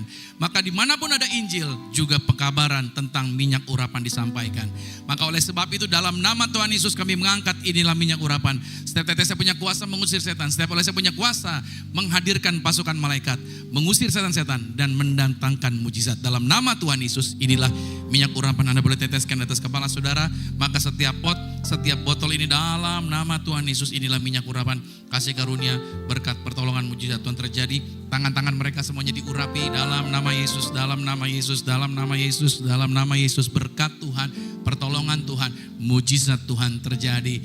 Maka Amsal 18 ayat 21 berkata bahwa hidup dan mati itu dikuasai lidah. Hati-hati dengan kata-kata kita, karena Amsal 18 ayat 21 yang mengatakan, siapa yang suka mengatakan, siapa yang gemar mengulanginya, dia akan menikmati hasilnya. So, hari ini terus menerus sampai selamanya kita lepaskan kata-kata berkat atas kehidupan kita. Mari bersama-sama dengan saya katakan, saya diberkati, berkelimpahan, telah ditebus, telah diampuni, dibenarkan, diurapi, disempurnakan, diberi kuasa, hidup dalam kasih karunia, berharga, aman, sehat, penuh kemuliaan, fokus pada Yesus, disiplin, percaya diri, pandai cerdas. Saya diciptakan segambar dan serupa Yesus untuk menggenapi setiap panggilan dan tujuannya atas hidup saya di dalam nama Yesus. Amin. Haleluya.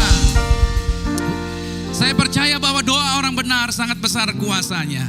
Kita akan closing di penghujung acara ini saudara. Maka ada beberapa informasi yang akan saya bagikan buat Bapak Ibu Saudara, bahwa gereja Zion Church of Christ kami mengadakan yaitu sel-sel group. Artinya sel group atau komsel ini yang kami namakan iConnect, tujuannya adalah agar setiap jemaat dapat tertanam di dalam rumah Tuhan ini. Bagaimana caranya? Saudara, bergabunglah dengan iConnect. Karena saya percaya tidak ada pertumbuhan di dalam kesendirian. Saudara perlu berkomunitas. Makanya saya mengundang, kami mengkampanyekan agar Bapak Ibu Saudara mari masuk di dalam grup iConnect ini yang dibagi dalam skala range-nya, umur, juga lokasi, itu akan dibagi. Jadi saudara akan ditempatkan sesuai dengan usia, sesuai juga dengan mungkin lokasi tempat tinggal, karena kita perlu tempat tinggal yang jaraknya tidak terlalu jauh satu dengan yang lainnya. Lalu juga dari occupation juga, jenis pekerjaannya apa, agar ketika sharing mereka dapat nyambung satu dengan yang lainnya. Jadi saya berdoa Bapak Ibu Saudara, ayo bergabung dalam iConnect ini. Kami ada 7-8 grup yang kami buka. Nantinya Bapak Ibu Saudara bisa bertemu dengan tim kami di foyer yang akan menjelaskan lebih lagi apa-apa saja yang diperlukan. Dan Anda mau bergabung di grup yang mana? Karena saya percaya ketika saudara ikut dalam cell group yang disebut dengan iConnect. Jadi I connect to you, I connect to Jesus, I connect to all of you. Amin.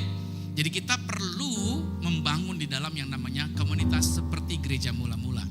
Lalu di bulan Juni ini juga gereja Zion Church of Christ mengadakan baptisan selam.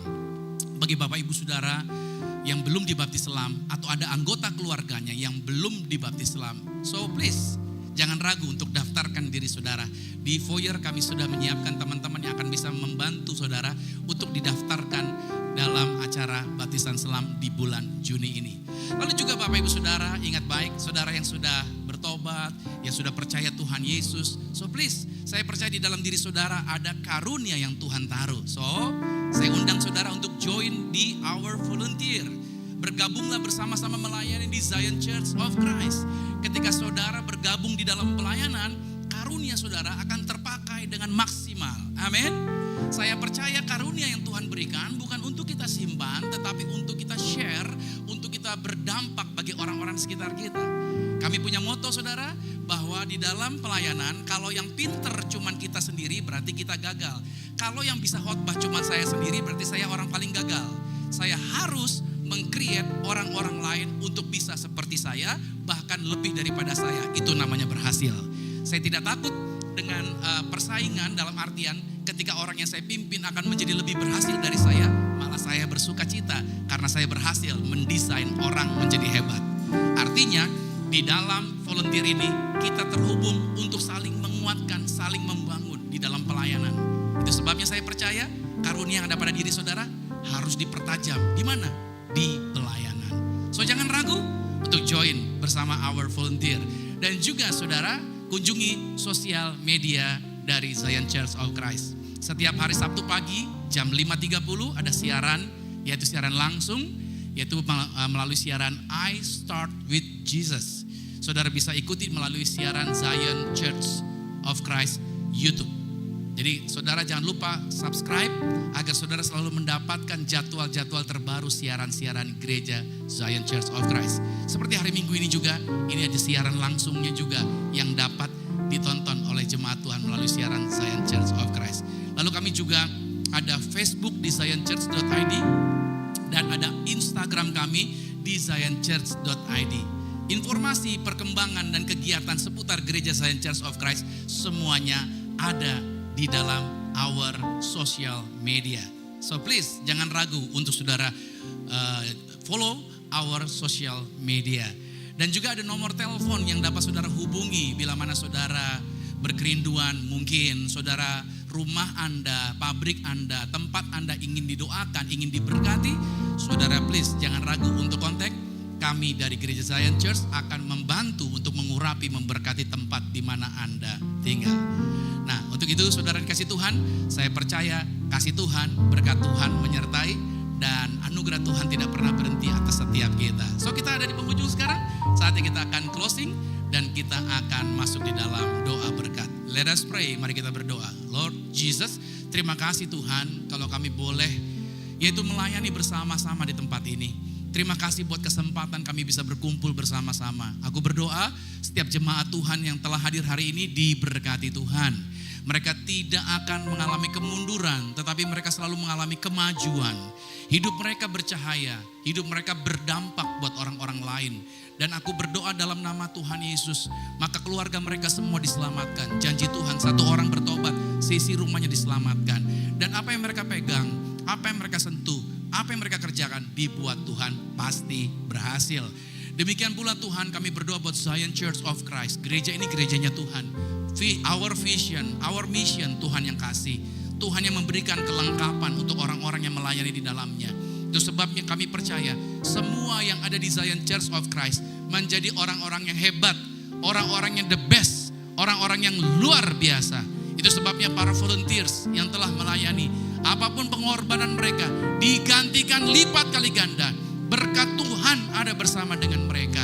Tuhan, kami melepaskan kata-kata iman. Tempat yang baru Tuhan sudah sediakan buat kami. Kami percaya dalam nama Tuhan Yesus, Tuhan yang bawa gereja ini ke level yang selalu naik, selalu naik, selalu naik, dan selalu naik. Karena ini gerejanya Tuhan, maka Tuhan juga yang menyiapkan provisi dan lain sebagainya. Maka mereka yang telah support gereja ini digantikan yang luar biasa, diberkati dengan luar biasa. Kami melayani bersama-sama dari kelimpahan yang ada pada kami. Kami melayani Tuhan bukan dengan biasa-biasa, tetapi dengan excellent.